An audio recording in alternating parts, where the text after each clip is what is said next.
Hey guys, Omar with ABC Austin Service Express, and it's raining today, and it's about 46 degrees. But we're doing a service call here on a commercial unit. It's actually a brake shop, and this package unit here is bad.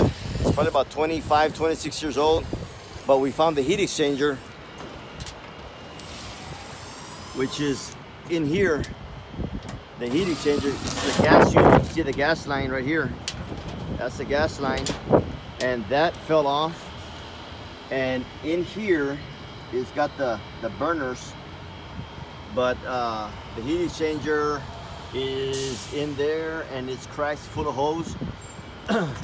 So what that means that every time they turn on their heater, carbon monoxide poisoning goes inside the building.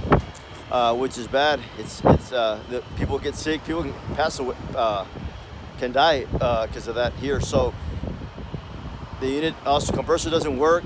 It's got freon leaks. So the time is 26, almost 27 years old. So we're gonna recommend a new system. Get them up and running because it's cold right now. So call us for our AC heating and refrigeration needs. 512-448-0532. 512-448-0532. You can find us on YouTube at ABC Austin Service Express, and you can find us on the web at www.abcaustinacandheating.com. Okay, see you guys in the next video. Bye bye.